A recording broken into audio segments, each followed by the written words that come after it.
కూర్చోదు.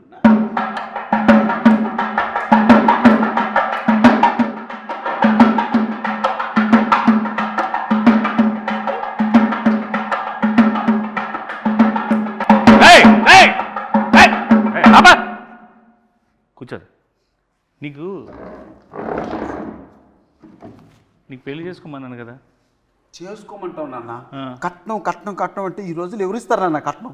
కట్నం లేకుండా ఊరికే ఫ్రీగా వచ్చి ఇంట్లో పెట్టేసి మొత్తం మేము చూసుకోవాలి అమ్మాయిని. అట్లాగే వస్తారు ఈ రోజుల్లో. ఎవరు ఈ రోజుల్లో ఇంటికి వస్తున్నారు ఎవరైనా? ఇంకేం చేయమంటావు నాన్న? కట్నం తీసుకొని పెళ్లి చేసుకో. నీకు కావాలంటే బయటకి ఎక్కడైనా బ్యాంకాకి వెళ్ళి సరదాగా వెళ్ళి వచ్చాయి. ఆయన కూడా తీసుకెళ్ళి.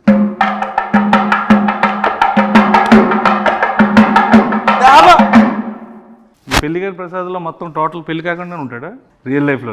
రియల్ లైఫ్లో అన్నా సినిమా వాడు పిల్లనివ్వట్లేదు. ఓహో, అందుకే అబ్బాయిని చేసుకున్నావా? నాన్న ఎంత మాట్లాడినావు నాన్న? మరి ఇందాక చూస్తుంటే నాకు వారిని అడుగు అంటే ఇద్దరు చేసుకున్నారేమో అనుకున్నాను. అతనేనా ఈ స్క్రిప్ట్ రాసింది? కట్నం వారి శాసనాలు కట్టిన పెళ్లిగారి ప్రసాద్ చేసింది అతనేనా? డైరెక్టర్ ఆయన. ఈ రోజుల్లో బాంబే స్టైల్ అదే, ఏం పర్లేదు. అది అన్నా అది కాదు నాన్న, అతను డైరెక్టరు. అతను కూడా పెళ్లి కాలేదు, అతను కూడా ఏదైనా సంబంధం చూస్తావేమో అని తీసుకొచ్చా. ఏమండి, నువ్వే ఒక ఫాదర్ అయితే పెళ్లి చేసుకుని కట్నం లేకుండా ఒక అమ్మాయిని తీసుకొస్తే రేపొద్దున అడిగేవని అయితే ఎవరు చూస్తారు? ఎవరిది బాధ్యత? What is the security?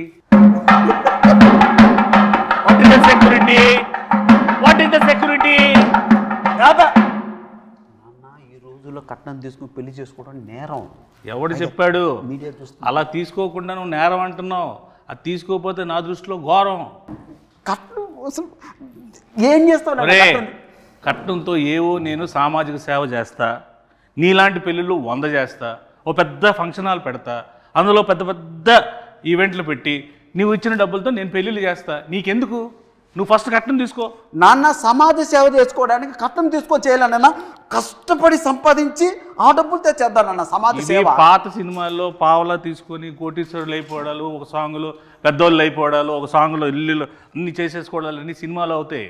ఇక్కడ అవ్వవు. రియల్ ప్రాక్టికల్గా ఆలోచించు. కట్నం తీసుకో, హ్యాపీగా ఉండు. నీకు అంత ఎంజాయ్ చేయాలనుకుంటే నువ్వు వెళ్ళు బయటకు, ప్యారిస్ ఇట్లా ఎక్కడికి. కట్నం ఇవ్వరు నాన్న. ఇవ్వనప్పుడు ఎందుకు రాయి పెంట మన ఇంట్లోకి? నేను వెళ్ళిపోతా ఇంట్లో. నువ్వు నా కొడుకువే కాదు. నేను నీ కొడుకుని కాదు. కాదు, కట్నం తీసుకున్నాడు కొడుకు కాదు.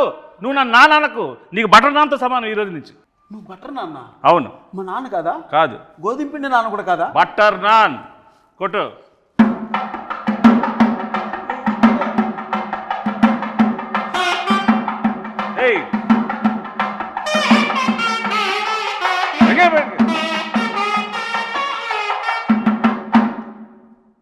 ఇప్పటికీ అర్థమైందా? వాళ్ళు కూడా సింబాలిక్గా సౌండ్తో చెప్తున్నారు, కట్నం తీసుకోరా జీవితంలో బాగుపడతావు. కట్నం తీసుకోకపోతే నీ లైఫ్ ఏమో తెలుసా? ఇలాగ వైలెన్స్గా సైలెన్స్గా ఉంటుంది. అంటే అది కాదు నాన్న, నువ్వు మాత్రం కట్నం తీసుకోలేదు, నన్ను మాత్రం కట్నం తీసుకోమంటున్నావు. బుద్ధి గడ్డి తినే నిన్ను తీసుకోమంటున్నా, నాలాగా నువ్వు అవ్వకుండా ఉండడం కోసం. అన్న ఇక్కడ ఎవరైనా కట్నం తీసుకున్నానన్నా? నువ్వు తీసుకున్నావు కట్నం? ఇక్కడున్న వాళ్ళందరూ వీడితో పాటు పెళ్లి చేసుకుంటారా? పెళ్లి నువ్వు ఒక్కడే చేసుకున్నావు కదా. వాళ్ళకంతా ఆల్రెడీ పెళ్ళి అయిపోయినాయి నాన్న. మరి నీకు వాళ్ళతో ఎందుకు గోల? కొట్టు.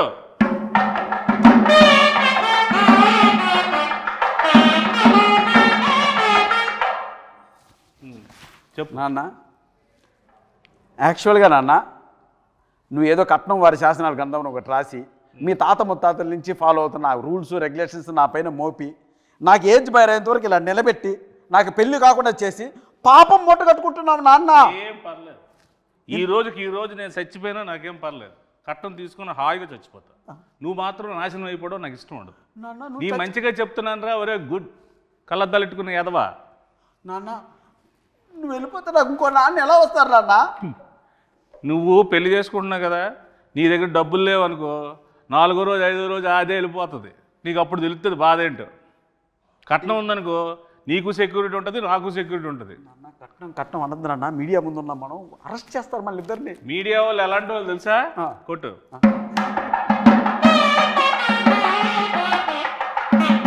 వాళ్ళకి అన్నీ తెలుసురా బాబు. నువ్వు చెప్పినవన్నీ వాళ్ళు ఏం కథలు వినరు.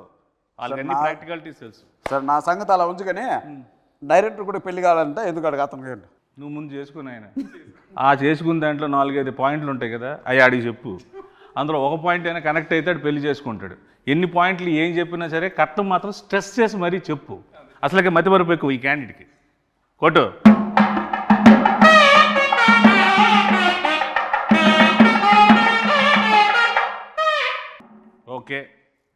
అయిపోయింది, ఇప్పుడైతే కాన్వర్జేషన్ అయిపోయింది.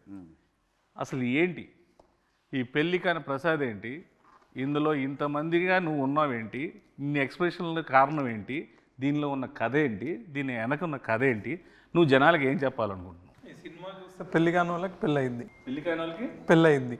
పెళ్ళి, ఓహో, పెళ్లి కాని వాళ్ళకి పెళ్ళి అయింది. పెళ్లి కాని పెళ్ళి అవుతుందా అంటే పెళ్ళి పెళ్ళి ఎందుకు అవుద్ది? అంటే పెళ్లి కాని పెళ్లి కాని మగజాతి ఆనిమితులకి అందరికీ ఓహో, ఈ సినిమా చూస్తే పెళ్లి కాని వాళ్ళందరికీ పెళ్లి అయిపోతుంది, పెళ్ళి అయిపోద్ది, కుజు దోషం పోద్ది. వెరీ గుడ్, కొత్త దోషం వస్తుంది రాదా? కొట్టు. సరే, ఇందులో మా ప్రసాద్ క్యారెక్టర్ ఏంటి, మా ప్రసాద్ ఏంటి ఇందులో పర్ఫార్మెన్స్? పెళ్లి కోసం కష్టపడుతూ ఉంటాడు, వాళ్ళ నాన్న 2 crores కట్నం కోసం ఇబ్బంది పెడుతూ ఉంటాడు. ఓకే, అంటే అన్న ఈ స్క్రిప్ట్ యాక్సెప్ట్ చేసే ముందు మన ఇద్దరి మధ్య ఒక అన్నదమ్ముల అనుబంధ సంబంధంగా చెప్తున్నాను. ఇంతకుముందు మనం చాలా సినిమాల్లో చూసారు, ప్రియాంక చిత్రం, లవర్స్, ఎక్స్ప్రెస్, రకరకాల ఎక్స్ప్రెషన్స్తో మనం చూసాం. సో ఆ సప్తగిరి అనే వ్యక్తి ఒక 7-8 yearsగా మీరు అలా ఎక్స్ప్రెషన్స్తో వాటితో చూశారు. చిన్న వేరియేషన్ మనలో ఇంకా ఉందని చెప్పుకోవడానికే సప్తగిరి ఎక్స్ప్రెస్ ఎల్ఎల్బి చేసాం. సో ఇవన్నీ మిగిలిన ఎమోషన్స్ కూడా మనం చేయాలి అని ఒక ఉద్దేశంతో ఆ కామెడియన్గా ఉంటే ఎంతవరకు సస్టైన్ అవుతామో తెలియక ఒక హీరోగా టర్న్ అయింది. బట్ ఈ స్క్రిప్ట్ మాత్రం లక్కీగా దొరికింది. సప్తగిరి కాంబో కూర్చుంటే సప్తగిరి చుట్టూ ఒక 7-8 మంది సప్తగిరిలు ఉంటారు, వాళ్ళు కామెడీ చేస్తుంటారు.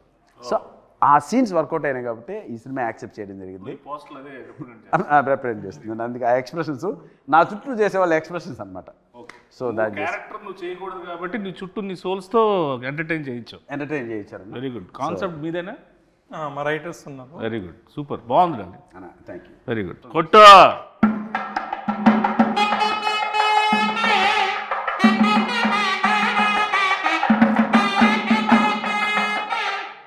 ఇది మన అంటే మాకు మాతృ సంస్థ లాంటిది వెంకటేశ్వర క్రియేషన్స్, దిల్రాజ్ గారిది. సో ఎస్విసికి నీకు ముందు నుంచి ఎలాగ ఇది ఏంటి దీన్ని? నేను ఒక అసిస్టెంట్ డైరెక్టర్గా ఆర్టిస్ట్గా బ్రాండ్ బ్రాటప్ మనకు జరిగింది ఎస్విసిలో. ఓకే, బొమ్మరిల్లు కావచ్చు, పరుగు కావచ్చు, ఇది అంటే అది నాకు మాతృ సంస్థ. ఇన్నాళ్ళ తర్వాత నేను సినిమా చేసి ఆ సంస్థలో రిలీజ్ చేసుకోవడం నిజంగా ఒక అదృష్టంగా భావిస్తున్నాను. ప్లస్ మనకు రాజ్ సార్ కావచ్చు, శిరీష్ అన్న కావచ్చు, వీళ్ళు ఎంత క్లోజ్ ఉన్నా, ఎంత మనం మాట్లాడినా వాళ్ళ కంటెంట్ నచ్చందే, సినిమా నచ్చందే, డౌట్ లేదు, అందులో డౌట్, లోపలికి అడుగు కూడా పెట్టినాడు. సో నా పైన ఉన్న గుడ్ విల్తో ఒకరోజు వెళ్ళి శిరీష్ సార్ని, రాజ్ సార్ని కలవడం జరిగింది. అన్న మీరు ఒక్కసారి నా సినిమా చూడండి, మీకు నచ్చకపోతే 10 నిమిషాలు చూడండి, మీ కంటెంట్ కనెక్ట్ కాకపోతే నాకు మీరు ఏ హెల్ప్ చేయకుండా నాకు నా మాటకి శిరీష్ అన్న గౌరవం ఇచ్చి ఒకరోజు వారిని ప్రసాద్ ల్యాబ్లో నేను చూస్తాను, షో వెయ్యి, నాకు నచ్చకపోతే 20 minutesలో థియేటర్ నుంచి బయటకు వెళ్ళిపోతా, ఎందుకంటే వాళ్ళది చాలా crucial and valuable time. Cinema చూసి చాలా బాగుంది గిరి, దీని వెనక అండా దండా కొండగా మేము నిలబడతాం, మీరు ప్రమోషన్ స్టార్ట్ చేయండి అంటే అంత పెద్ద వ్యక్తుల ఆశీర్వాదం ఈ సినిమాకు దొరికింది కాబట్టి ఈరోజు ధైర్యంగా ఈ ప్రమోషన్ స్టార్ట్ చేసాం. వాళ్ళ బ్లెస్సింగ్స్, అలాగే ఈ సినిమాని నేను అక్కడ చూపించడానికి నాకు ఉపయోగపడ్డాను మా స్నేహితుడు అనిల్ రావుపూడికి. అండ్ ఫస్ట్ టైం నుంచి స్క్రిప్ట్ స్టార్ట్ అయ్యి షూటింగ్ స్టార్ట్ అయిన దగ్గర నుంచి మాకు బ్యాక్ బోన్లో నిలబడ్డ మారుతి అన్నకి, అంత నిజంగా వాళ్ళందరికీ చేతులు జోడించి కృతజ్ఞతాపూర్వకంగా నమస్కారం జరుపుకుంటాను. Thank you. సో ఇందులో మ్యూజిక్ ఏంటి? ఇందులో 3 songs ఉన్నాయి. ఓకే, 3 songs చాలా అదిరిపోయినాయి సాంగ్స్. ఆర్ఆర్ మాత్రం ఆయనతో డ్యూయట్ పెట్టాలని మీకు ఎందుకు అనిపించింది? డ్యూయట్ ఉందా అన్న ఇందులో? చెప్పు, ఉందా డ్యూయట్ ఉందా? పెళ్లి డ్యూయట్ లేదు. పెళ్లి కాని ప్రసాద్ అంటే డ్యూయట్ కూడా లేదు. వెరీ గుడ్, చాలా డెడికేటెడ్గా చేశారు సాంగ్స్ కూడా. అన్న నిజంగా ఒక విషయం చెప్పాలంటే 2 సాంగ్స్ ఉన్నాయి. ఒకటి చిన్న బిట్ సాంగ్, 2 సిచ్యువేషనల్ పరంగా వచ్చేది. ఒకటి క్యారెక్టరైజేషన్, పెళ్లిగాని ప్రసాద్ క్యారెక్టరైజేషన్ సంబంధించిన టైటిల్ సాంగ్ ఒకటి, 2 హీరోయిన్ సంబంధించిన అది కూడా సిచ్యువేషనల్ సాంగ్, మాంటేజ్ సాంగ్ ఒకటి, ఇవి 2 చెప్పడం జరిగింది. సో మీద ఎంటైర్ ఓవరాల్గా మనకు ఫన్ ఎలా జరిగింది ఈ సినిమాలో అన్న దానిపైన కాన్సన్ట్రేట్ చేశారు. డైలాగ్స్ అఖిల్ వర్మ అని ఒక అబ్బాయి రాశారు. సూపర్. సో నేను ఇంతకుముందు చాలామంది షో కూడా వేశాను, ఒక 20 ఫ్యామిలీ షో వేశాను. ఆ మారుతి అన్న కూడా చూశారు కాబట్టి చూసిన వెంటనే ఆ అబ్బాయి ఎవరో కానీ ఒక మంచి లైఫ్ ఉంది అఖిల్ వర్మకి, కథ ఎవరు రాశారు అన్నారు, లోహిత్ అని ఇంకొక అబ్బాయి రాశారు. సో వీళ్ళు ఈ జనరేషన్ తగ్గట్టు చాలా మంచి కథ రాశారు. ఈ కథను ఎట్టి పరిస్థితుల్లో మిస్ చేసుకోవద్దు, ఈ కథ చేసి ఫస్ట్ కాపీ నా దగ్గర రమ్మని చెప్పారు. సో అదే మాటగా వెళ్ళాను. వెరీ గుడ్ అన్న. సో ఏంటి సార్ ఇప్పుడు ఈ పెళ్లి కాని ప్రసాద్, నాకైతే ఫాదర్ అండ్ సన్ మధ్యలో రిలేషన్ టీజర్ చూసినాక, ఇంకా ట్రైలర్ రిలీజ్ చేయలేదు. ట్రైలర్లో హీరోయిన్ ఫ్యామిలీ ఒక కథ ఉంటుంది. సో హీరోయిన్ ఫ్యామిలీ, నేను టీజర్ చూసినాక ఏంటంటే ఫాదర్ అండ్ సన్ అనేది నాకు కనెక్ట్ అయింది. సో ట్రైలర్లో హీరోయిన్ ఫ్యామిలీ స్టోరీ కూడా రివీల్ చేస్తాం. సో హీరోయిన్ ఫ్యామిలీ స్టోరీకి హీరో వాళ్ళ ఫాదర్ స్టోరీకి రెండింటి మధ్యలో నలిగిపోతూ ఉంటాడు. ఓకే ఓకే, నువ్వు నలిగిపోతుంటావు బాగా. నన్ను మామూలు నలపరన్నా పచ్చడి, రోటి పచ్చడి, ఇంకేమన్నా 4-5 పచ్చళ్ళు వేసి ఊరగాయ పెట్టి జాడీలో పెట్టి నలిపి పిసికి బయటికి తీసి ఆ దండె పైన ఆరేస్తారన్న. అలా ఉంటుంది గారు. Very good. సో ఆ ఇన్నోసెన్స్ అనేది పక్కా పనిచేస్తుంది. సో ఇప్పుడు ఆ సినిమా ఉంది కదా లాయర్ సినిమాలో పెద్ద డైలాగ్ ఎల్ఎల్బి, అలాంటి డైలాగ్స్ ఏమైనా ఎక్స్పెక్ట్ చేసే సినిమాలో? ఇది కంప్లీట్ డిఫరెంట్. ఇది కంప్లీట్ పొడి పొడి డైలాగ్. సెటిల్గా ఉంటుంది, క్యారెక్టర్ మొత్తం సెటిల్గా ఉంటుంది. నీతో సెటిల్ అయిపోతాడు. మీ బ్లెస్సింగ్స్. ప్రయత్నం జరగాలి. నీలో ఉన్నది గొప్పతనం ఏంటంటే ఒకటే స్లాబ్ స్టాక్గా వెళ్ళిపోకుండా ఇది డిఫరెంట్గా ఉంటుంది. అది ట్రై చేయడం చాలా గట్స్తో కూడుకున్న విషయం. అట్ ద సేమ్ టైం రాజుగారితో ఒప్పించి ఎస్విసి నుంచి రిలీజ్ చేయడం అనేది నాకు తెలిసి 150% సక్సెస్ అయిపోయింది cinema. Thank you. So I hope డెఫినెట్గా నువ్వు సక్సెస్ అవుతాడాలి. కాకపోతే పాజిటివ్ మాట్లాడుకున్నాం, నెగిటివ్స్ కూడా మాట్లాడుకుందాం మనం ఈ సినిమాలో. సో మీకు ఈ సినిమాలో బాగా నెగిటివ్ అనిపించింది. మనోడు ఎలాగా నెగిటివే, నేను తినేస్తాడు, అది చెయ్యి ఇది చెయ్యి అది చెయ్యి ఇది అది ఇది అని. సో ఏది మీరు కొన్ని ఇలా అనుకున్నాం బెటర్ వేలో అలా వెళ్ళింది అనుకునే పాయింట్స్ ఏమైనా ఉన్నాయి? మలేషియాలో చిన్న ఇన్సిడెంట్ జరిగింది, అది అన్నది. ఇప్పుడు మలేషియా షూటింగ్ ఫస్ట్ నుంచి మాకు అన్న ఫారిన్ షూటింగ్ ఉంది ఆస్ట్రేలియా. అలా స్వాతి ముత్యం సినిమాలో ఉద్యోగం కోసం కమలాసన్ గారు తిరుగుతుంటారు సోమయాజీ. అలా ఆస్ట్రేలియా సరే ఆస్ట్రేలియా పోతున్నాం కదా, సరే ఓకే అన్న దుబాయ్. ఏరా ఏం దుబాయ్ అంటే ఆస్ట్రేలియా బడ్జెట్ సరిపోవట్లేదన్నా అన్నాడు. సరే అన్న సరే కాంప్రమైజ్ చేస్తా అన్న దుబాయ్. సరే దుబాయ్ బాయ్ బాయ్ బాయ్ అన్నాడు. సెట్కి వచ్చావు. దుబాయ్ బాయ్ అన్న మలేషియా. ఆస్ట్రేలియా నుంచి దుబాయ్ నుంచి మలేషియా. ఎందుకు అన్న బడ్జెట్ కొంచెం సహకరించడం. సరే ఓకే చివరికి మలేషియా. సరే చివరికి గోవా అంటాడు, భయపడ్డా. చివరికి ఆన్లైన్ వీసా ఉందన్న మలేషియాకి వెళ్ళిపోతుందని మలేషియాకి తీసుకెళ్ళాడు. దిగిన వెంటనే అన్న 40 డిగ్రీలు అన్నాయండ. 40 డిగ్రీలు అలా కనపడింది. ఆ రోజు నుంచి 3 రోజులు రోడ్లపైన డ్యాన్స్ వెళ్ళా. పైగా బ్లాక్ షర్టు బ్లాక్ ప్యాంటు. నా వల్ల కాదు అన్నా, నీకు దండం పెడితే వేసేయన్నా అని రాత్రి పోలు బయట తరగతి అన్న మలేషియా వచ్చామన్నా, పెరిగిపోయిందన్నా భోజనాల ఖర్చు ట్రావెల్ ఖర్చు అని. అసలు మామూలు ప్రొడక్షన్ మేనేజర్ ఇంకా అక్కడ డైరెక్టర్ మర్చిపోయింది సాంగు, ఇతను కష్టపడితే సాంగ్ అవుద్ది అలా అన్నాడు. సరే ఓకే నీకోసం కష్టపడతారు. షర్ట్ ఇప్పేసి ఒకసారి మలేషియా అంతా తిరిగా, ఎండకు అలవాటు అవడానికి. నిజంగా షర్ట్ ఇప్పి తిరిగా, ఎండకు ఎదురెళ్ళా. సరే చేద్దాం మనోడు కూడా కష్టపడతాడు. సరే ఈ ప్రాసెస్ జరుగుతున్నప్పుడు ఒకనొక సందర్భంలో రకరకాల చోట్ల తీసుకెళ్తున్నాడు. అన్న మాదే మలేషియా, మా నాయనే కట్టింది బిల్డింగ్లంతా, ఇక్కడ పర్మిషన్ వేసే అంటాడు. ఇలా ఒకనొక సందర్భంలో మలేషియా ఒక పార్లమెంట్ లాంటిది ఒక ప్లేస్ ఉంది అన్న, ఇది కూడా మంది వేసే అన్నాడు. సరే అని చెప్పి నేను నా మాట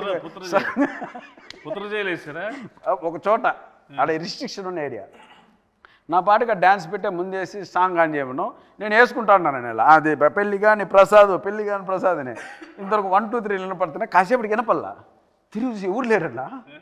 అరే ఏంట్రా ఏమైపోయినా అని తీసుకెళ్ళి పోలీస్ స్టేషన్లో పెట్టాడు. పోలీస్ స్టేషన్కి అక్కడ పిక్ పాకెట్లా ఉన్నాడు అన్న. కెమెరాలకి ఎత్తుకెళ్ళిపోయారు. పోలీస్ స్టేషన్ ఎక్కడ ఉందో నాకు తెలియదు కదన్నా, మొత్తం ఎత్తుకెళ్ళిపోయారు. మొత్తం యూనిట్ అంతా అదే ఉన్నా. సరే పోలీస్ స్టేషన్కి వెళ్ళాం. ఇతన్ని పోలీస్ స్టేషన్ నుంచి తీసుకురావడం అన్న తల ప్రాణం తోకొచ్చిందన్న. వాళ్ళు ఇంకోటి అంటే కావాలని వాళ్ళు ఏదో మలేషియన్ లాంగ్వేజ్ మాట్లాడుతున్నారు. ఈయన నీదే అన్నావు కదరా, బిల్డింగ్ మీ నాన్న కట్టాడన్నావు కదరా, మాట్లాడరా మలేషియన్ లాంగ్వేజ్ రాదు. ఇంకా ఆ రకంగా ఆ రోజు అంతా రాత్రి పోలీస్ స్టేషన్ పొద్దున్న 3 గంటలకు బయటకు తీసుకొచ్చి అమ్మాయి అలా వెళ్ళాం. పొద్దున్న షూటింగ్ అంటే అన్న మళ్ళీ వాళ్ళే ఇచ్చారు నా పర్మిషన్, అక్కడ ఇచ్చట మనం అన్నాడు. ఇంకా రాత్రి స్టేషన్లో పర్మిషన్ లాక్కున్నాడు మళ్ళీ. సో అలా ఆ ఇన్సిడెంట్ నిజంగా తర్వాత తలుచుకున్న అప్పుడు సిచ్యువేషన్ సీరియస్ కానీ తలుచుకున్న తర్వాత పడి నవ్వు. సో అలా జరిగింది ఆ incident. So Australia, Dubai, Malaysia, Goa అనేలోకి మలేషియాకి తీసుకెళ్ళాడు. చివరికి ఆడ కాంప్రమైజ్ అవ్వాల్సి వచ్చింది అన్న. అలా గోవా అయితే మిలిటరీ వచ్చింది, వాళ్ళు నేవీ మిలిటరీ కూడా కాదు, సముద్రం కలిపేసేవాళ్ళు. అలా జరిగింది కొట్టు.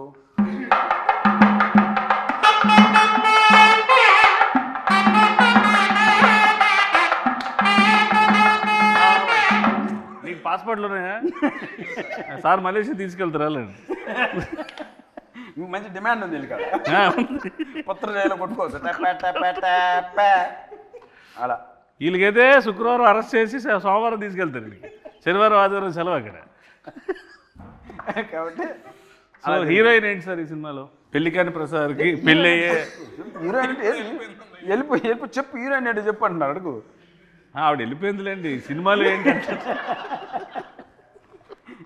హీరోయిన్ క్యారెక్టర్ సార్, ఆ? ఉందా? Heroine character. సో హీరోయిన్ క్యారెక్టరే, హీరోయిన్ క్యారెక్టర్. హీరోయిన్ క్యారెక్టరే అంటాడు. ఓ ఇలాగా నీకులాగా మదర్ క్యారెక్టర్, పిన్ని క్యారెక్టర్లు అన్నీ ఆవిడ చేయలేదా? Heroine character. Very good. అంటే పెళ్లి కాని ప్రసాద్కి హీరోయిన్ ఇంపార్టెన్స్ ఏమైనా ఉండి ఆ ఫీల్ ఏమైనా, పెళ్లి కాని ప్రసాద్ కారణం ఏమైనా? పెళ్లి కాని ప్రసాద్, ఆమె పెళ్లి కాని ప్రసాద్ అమ్మ. వాళ్ళమ్మ అమ్మ ప్రసాద్ అమ్మ అంటే ఆమె. ఆహా. మేలు నీకన్నా తాత పెళ్లి విషయంలో నాకన్నా తాత. తెలియకుండా చూడండి ఎంత నవ్వుతూ ఉన్నారు ఒక్కొక్కరు. ఒక శతమానం బౌద్ధ ఫ్యామిలీ ఎలా ఉన్నారు కదా. సినిమా చూస్తే అన్న దండుపాలెం బంగారుపాలెం మొత్తం అన్ని కలిపి కొడతారు వాళ్ళు. అలా ఉంటుంది. పచ్చడి, రోడ్డు పచ్చడి, ఊరగాయ, ఇంకా అట్లుంటుంది వ్యాపారం.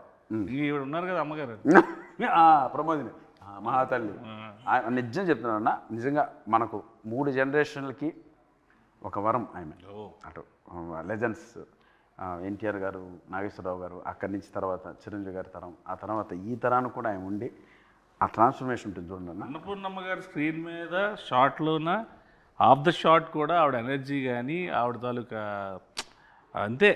ఆ జనరేషన్లో వాళ్ళకి ముందు కాళ్ళకు దండం పెట్టుకోవడం తప్ప మనం చేసేది ఏం లేదు. ఇంకోటి మనం ఏదన్నా టైడ్ అయిపోతామని రాగానే ఏ అబ్బాయి రెడీనా అంటే అమ్మ రెడీ అమ్మా అంటే ఇంకా అక్కడికి వచ్చి ఒక సీన్ పడిందన్న మాకు ఆయనకి.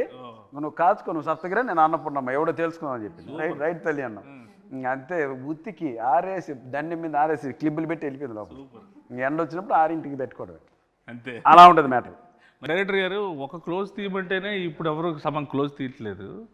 ఇన్ని క్లోజ్లు ఎంత బాగా తీసిన డిఓపి ఎవరు సార్?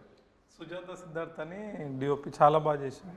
ఆయన ఇంతకుముందు 6 to 7 ఫిల్మ్ చేసిండు, అన్ని మంచి బడ్జెట్ మూవీస్ చేసిండు. ఇప్పుడు మనం మూవీ చేసాం. అంటే సుజాత సిద్ధార్థ గారు ఇచ్చినటువంటి అవుట్పుట్ వల్లే, ఆ క్వాలిటీ వల్లనే నేను ఒక పెద్ద మనుషుల దగ్గరికి వెళ్ళగలిగాను. ఇండస్ట్రీ పెద్ద ఆ క్వాలిటీ ఉన్న అవుట్పుట్ చూపించాలి కదా. ఏదో అది లేకపోతే నేను కూడా ధైర్యంగా వెళ్ళాను. నిజంగా ఆ విషయంలో మాత్రం సిద్ధార్థకి నిజంగా స్పెషల్ థ్యాంక్స్ అన్న, థ్యాంక్ యూ. అండ్ ఆ అవుట్పుట్ తీసుకుని నేను చూపించడం వల్లే క్వాలిటీ బాగుంది, మంచి మేకింగ్ చేశారు, మంచి ఆర్టిస్టులు పెట్టారు, ఎవ్రీథింగ్ పర్ఫెక్ట్గా ఉంది, ఇప్పుడు మేము చూస్తామని ఒక నమ్మకం కలిగించే విధంగా మాకు ఆ ఫోటోగ్రఫీ చేశారు. ఇక ఈ ఇన్ని ఎక్స్ప్రెషన్లు ఒక ఫ్రేమ్లో సినిమా గురించి చెప్పే ఈ కాన్సెప్ట్ చాలా బాగుంది యాక్చువల్లీ. ఈ థాట్ ఎవరిది? Very good sir. అంటే అన్ని ఆర్టిస్టులు కన్నా ఒక పెళ్లికాని ప్రసాద్ అనేవాడికి ఇన్ని వేరియేషన్స్, ఈ సినిమాలో ఇన్ని ఎమోషన్స్ ఉంటాయనేది బై పోస్టర్లు చూస్తేనే మాకు అర్థమవుతుంది. అది సినిమాలో డెఫినెట్గా ఉంటుంది అనుకుంటున్నాను. అది ఉంటే కనుక నువ్వు ఇంకా పాన్ ఇండియా సినిమా చేసుకోవచ్చు. హ్యాపీగా రీజనల్ లాంగ్వేజ్ మంచి సినిమాలు పాన్ ఇండియా, మళ్ళీ మలేషియా జైలు, పాన్ ఇండియా అంటే మలేషియా, అక్కడి నుంచి ఆస్ట్రేలియా నుంచి దుబాయ్, కట్ చేస్తే పెళ్ళి లింగంపల్లి, యూసఫ్ కూడా. సో ఇందులో యాక్షన్ ఎక్కువ ఉందండి, కామెడీ యాక్షన్ ఉంది. అది that is one of the action, biggest action. Comedy అనేది అంత యాక్షన్ ఎవరు చేయలేరు. ఫైట్ మాస్టర్లు కామెడీ యాక్షన్ చేయలేరు. అందుకే అన్ననే చేసేసాను, ఫైన్ మాస్టర్ లేడు అని ఆయన చేసాడు. అన్ని అన్ననే ఈ మాస్టర్ కూడా ఈయన. సూపర్.